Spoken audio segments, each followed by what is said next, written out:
নমস্কার শ্রোতা বন্ধুরা, আশা করি শারীরিকভাবে সুস্থ আছেন সকলে। গত কয়েকদিনে পারিপার্শ্বিক কিছু ঘটনাতে মানসিকভাবে আমরা সবাই আলোড়িত।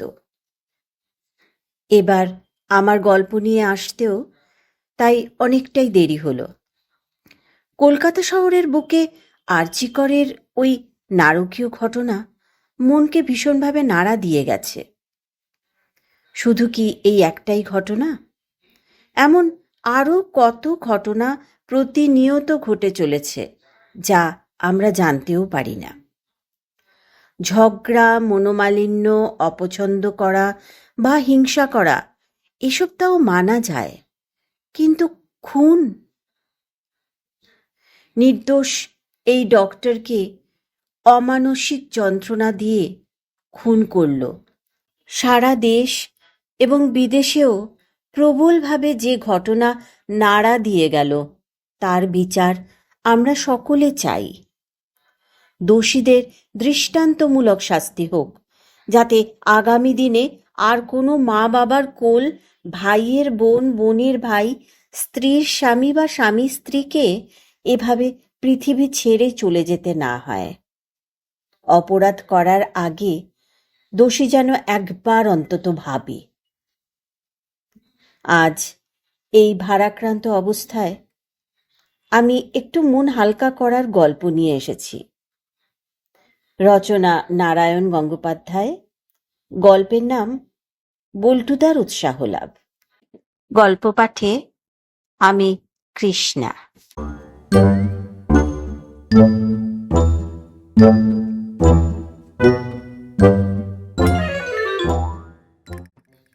আমি বরাবর দেখেছি, আমাদের বল্টুদার যখন তেজ এসে যায় তখন তাকে ঠেকানো ভারী মুশকিল।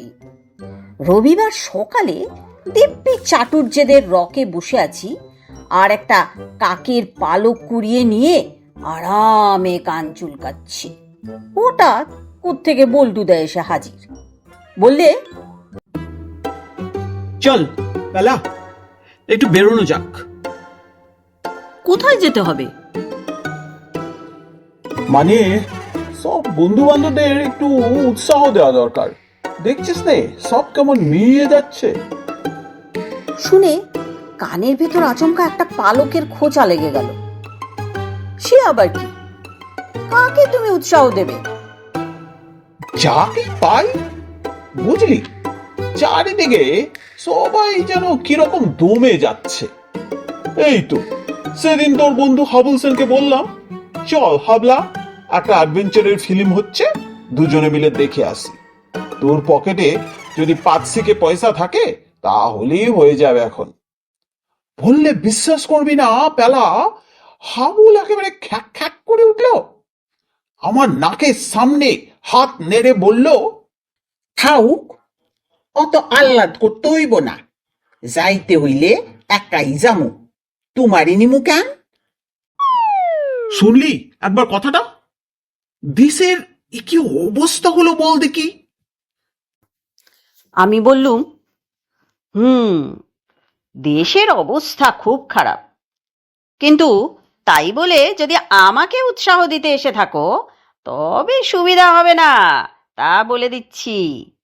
আমার পকেটে ঠিক 3টে নয়া পয়সা আছে, চাও তো তা থেকে একটা তোমায় দিতে পারি। বল্টুদা নাক টাক কুচকে মুখটাকে মোগলাই পরোটার মতন করে বললে, থাক থাক, তোমায় আর দয়া করতে হবে না। তুই যে 1 নম্বরের টাকখালির জমিদার সে কি আমি জানি না। চল আমাদের অভিলাষকে একটু উৎসাহ দিয়ে আসি।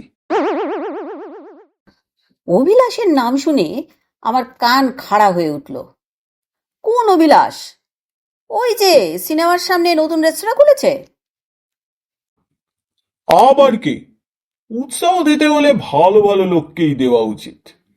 আজে বাজে লোককে দেওয়া আমি পছন্দ করি না। নে উঠে পড়। তক্ষুনি উঠে বললুম, কিরকম উৎসাহ দেবে বল্টুদা? শোয়াল না, দেখতেই পাবি। পরমানন্দে উঠে পড়লুম। আমার আর ভাবনা কি, পকেটে তো মোট 3টে নয়া পয়সা। তাছাড়া বল্টুদার মনে যখন একবার উৎসাহ দেবার তেজ এসে গেছে, তখন আর ওকে ঠেকাবে কে? ডি লা গ্র্যান্ডি মেফিস্টোফিলিস বলতে বলতে বল্টুদার পিছু নিলুম। অভিলাষ পাড়ার ছেলে, ওর বাবার মস্ত বড় পটলের ব্যবসা। তাই অভিলাষকে বেশি লেখাপড়া না শিখিয়ে পটলের ব্যবসায় লাগিয়ে দিয়েছিলেন। 2 বছর ধরে অভিলাষ এমন ব্যবসা করলে যে পটলের দোকান পটল তোলে আর কি। তখন ওর বাবা রেগেমেগে ওকে কষে 2টো থাপ্পড় দিলেন। অভিলাষ তাই শেষ পর্যন্ত এই রেস্তোরাঁ খুলেছে, আর মনের দুঃখে পটল ভাজা পর্যন্ত খাওয়া ছেড়ে দিয়েছে। আমরা যখন গেলুম তখন ওর দোকানে বিশেষ লোকজন নেই। একজন ঝাঁটা গুফো ভদ্রলোক তাড়িয়ে তাড়িয়ে ডিমের পোচ খাচ্ছেন, আর এক বুড়ো নাকের ডগায় খবরের কাগজটা ধরে বসে আছেন। আমাদের দেখেই অভিলাষের হাসি কান ছাপিয়ে নাকের ডগা ছাড়িয়ে ছাড়িয়ে পড়ল। এই যে, এসো বল্টুদা, আয় পেলা। বল্টুদা আর আমি ততক্ষণে 2টো চেয়ার টেনে নিয়ে বসে পড়েছি। বল্টুদা বললে, আরে আসবো বই কি, তুই বললে আসবো, না বললে আসবো, তাড়িয়ে দিলেও আসবো। আরে তাড়াবো কেন?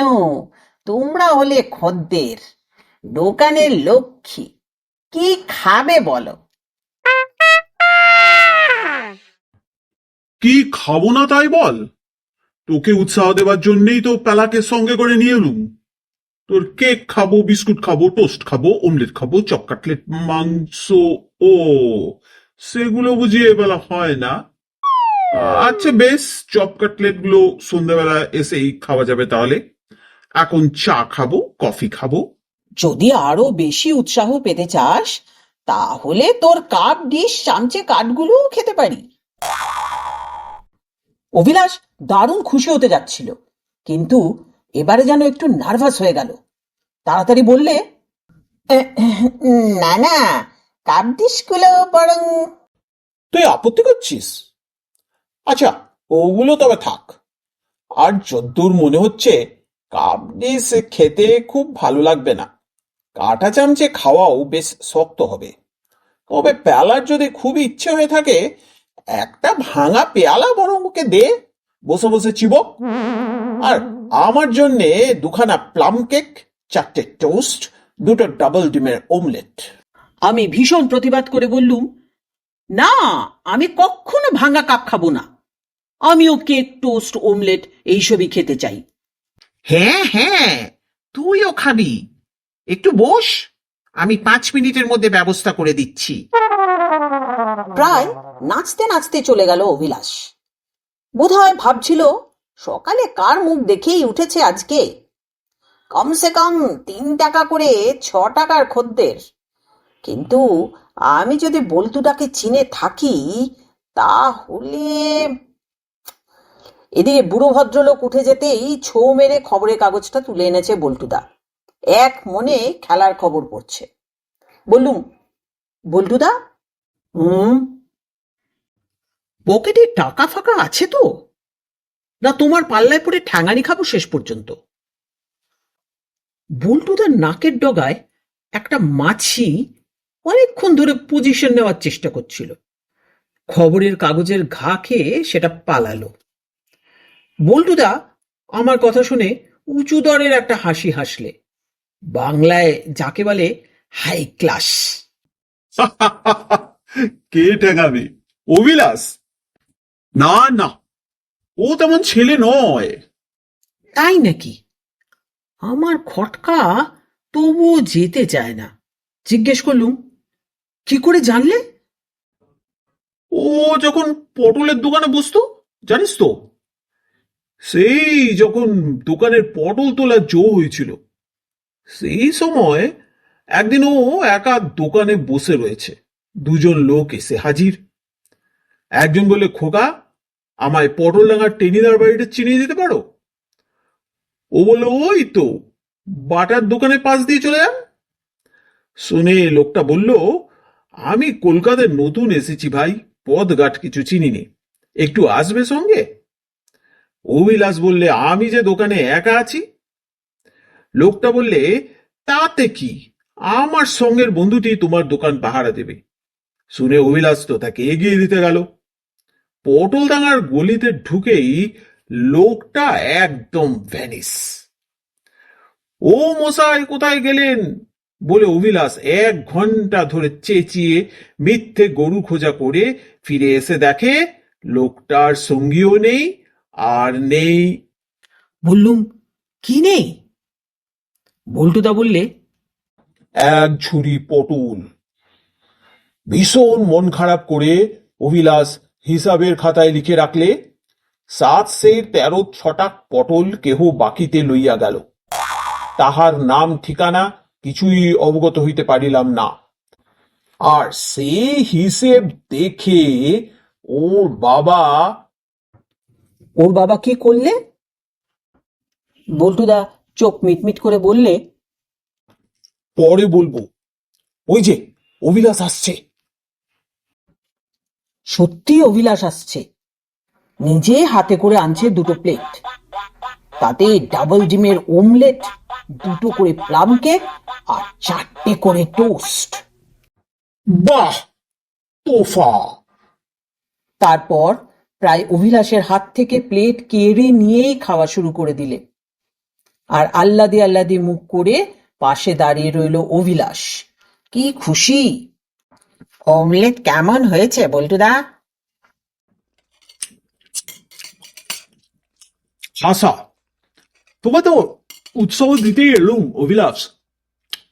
তোর অমলেট খেয়ে বুঝতে পারছি তোর ভবিষ্যৎ কি নিদারুণ উজ্জ্বল। অভিলাষের চোখ মুখ চকচক করে উঠল। তাই নাকি? তবে আর বলছি কি, তোর রেস্তোরাঁ দিনের পর দিন ফেপে উঠবে, তেল খসকে মেরে বেরিয়ে যাবে। সত্যি?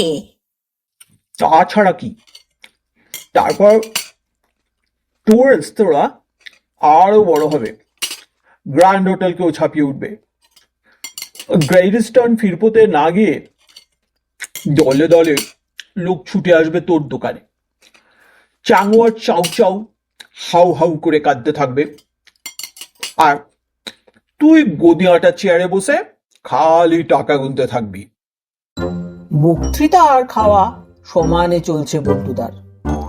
আমিও যতটা পারি চটপট প্লেট সাফ করছি। কখন যে কি হয়ে যায় কিছুই তো বলা যায় না। দাঁড়িয়ে দাঁড়িয়েই খানিকক্ষণ নেচে নিল অভিলাষ। তারপর দৌড়ে যেতে যেতে বলে গেল, বসো, তোমাদের জন্য ভালো করে ডাবল কাপ চাট নিয়ে আসছি 2টো। বল্টুদা শেষ প্লাম কেকটা গোগ্রাসে গিলতে গিলতে বলল, কেমন বুঝছিস? বললুম, ভালো নয়। পকেটে যদি টাকা না থাকে।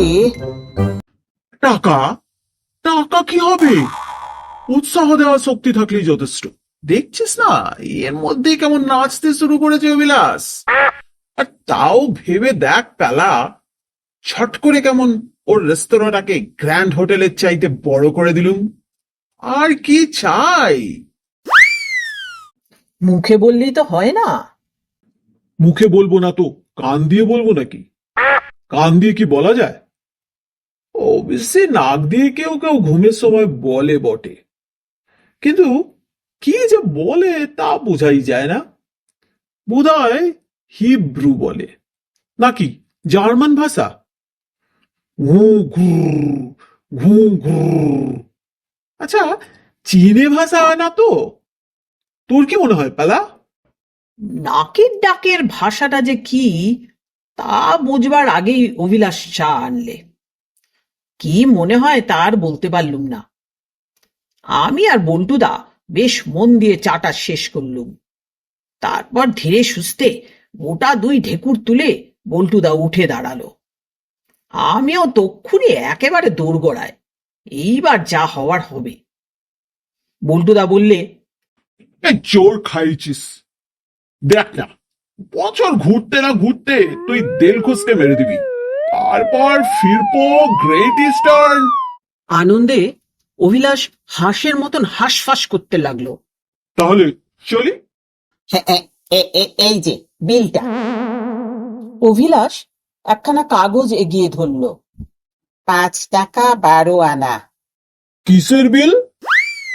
বল্টুদা যেন আকাশ থেকে পড়ল, আর অভিলাষ পড়ল না, আকাশ থেকে নয়, সোজা স্পুটনিক থেকে। বারে 5 টাকা 12 আনার খেলে যে দুজনে মিলে। মোটে 5 টাকা 12 আনা? তাহলে তো তোর কাছে আরো 44 টাকা 4 আনা পাওনা রইলো আমার। অভিলাষ এবার স্পুটনিক থেকে না সোজা চাঁদ থেকে পড়ল।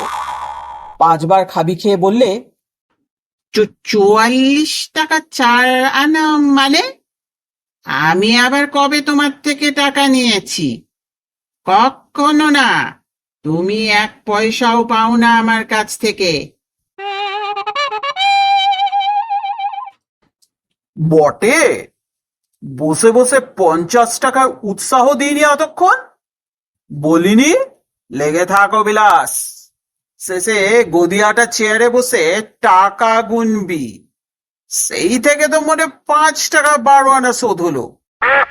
আ আ আ আ আ আ নয়, বল হা হা হা। আর তোর হিসেবের খাতায় লিখে রাখ, কেহ 50 টাকা জমা দিয়া 5 টাকা 12 আনার খাইয়া গেল, পরে ক্রমশ বাকিটা খাইবে। আচ্ছা চলি, টাটা।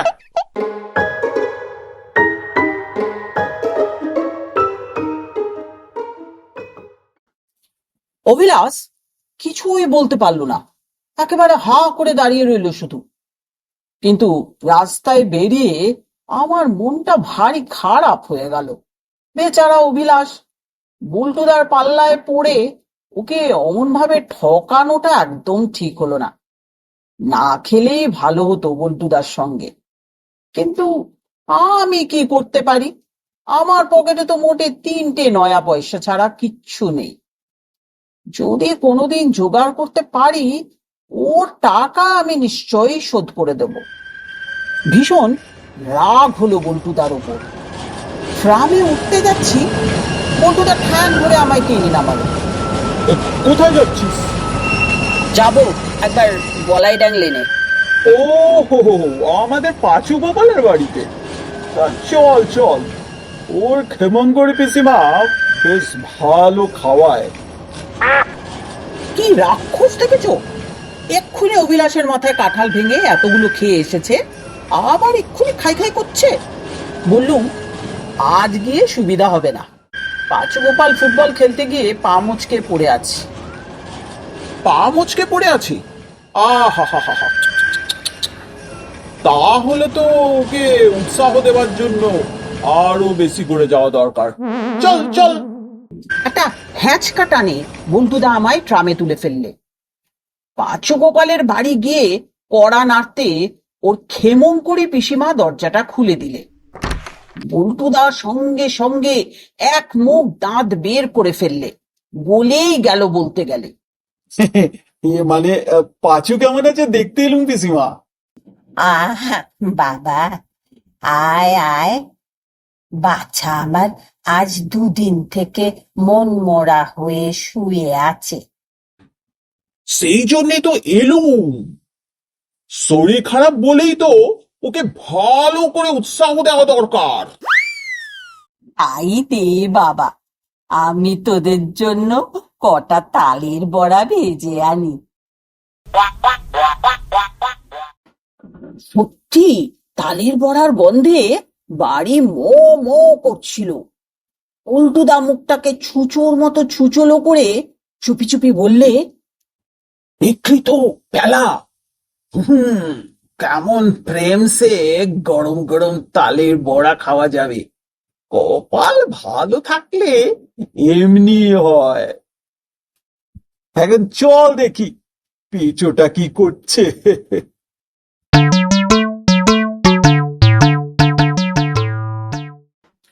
পায়ে চুন হলুদ মাখিয়ে পাঁচু গোপাল পেঁচার মতো পড়ে আছে। পল্টুটা গিয়ে ধপাস করে তার পাশে বসে পড়ল। কিরে পেঁচো, কেমন আছিস? পাঁচু চি চি করে বললে, ভীষণ ব্যথা। ভীষণ ব্যথা? অমন হয়, ব্যথা হতে হতে শেষে সেপটিক হয়ে যায়। পাঁচু গোপাল ঘাবড়ে গেল। মচকানি থেকে সেপটিক? হয় বই কি, অনেক সময় পা কেটে ফেলতে হয়, কত লোক মরেও যায় আবার। পাঁচু গোপালের চোখ কপালে চড়ে গেল। আমি তবে মারা যাব নাকি? উৎসাহ দিয়ে বল্টুদা বলতে লাগলো, যেতে পারিস, কিছু অসম্ভব নয়। তবে মারা নাও যেতে পারিস, মানে মনে জোর থাকলে বেঁচে গেলেও বেঁচে যেতে পারিস। তবে একটা পা কাটা গেলেও ঘাবড়াসনি, না হয় লাঠি ভর করে হাঁটবি। আর যদি মারাই যাস, মনে কর মারা গেলি, তাহলেও ঘাবড়ে যাসনি। দেখিস পেঁচো, বল্টুদা আরো বেশি উৎসাহ দিতে লাগলো। তোর মৃত্যুর পর আমরা কি রকম একখানা শোক সভা। বল্টুদা আর বলতে পারলো না। শব্দ হলো ঝাপাং। বাপ বাপ করে বল্টুদা লাফিয়ে উঠলো। ক্ষেমংকরী পিসিমার ঝ্যাঁটা আবার নামলো বল্টুদার পিঠে। পিসিমা যে কখন ঘরে এসে ঢুকেছে আমরা দেখতেই পাইনি।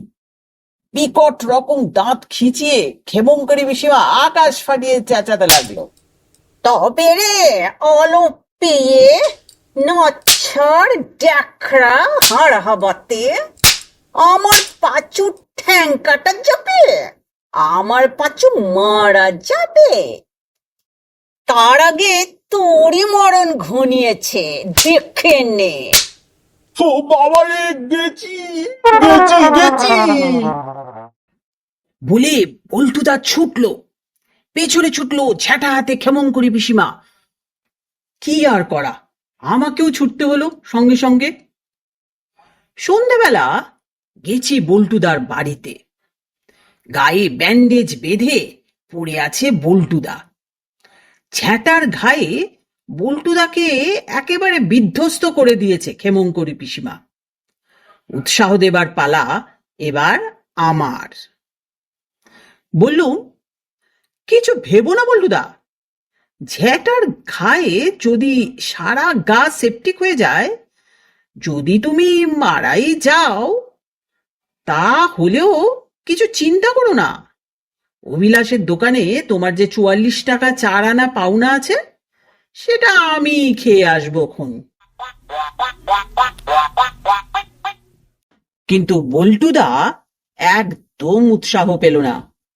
চেঁচিয়ে আমায় গাল দিতে লাগলো। বেরো বেরো এখান থেকে, উল্লুক ভল্লুক শল্লকি অক্কবিল্ল অম্লজান কোথাকার। এই ছোট লোক দেখেছো,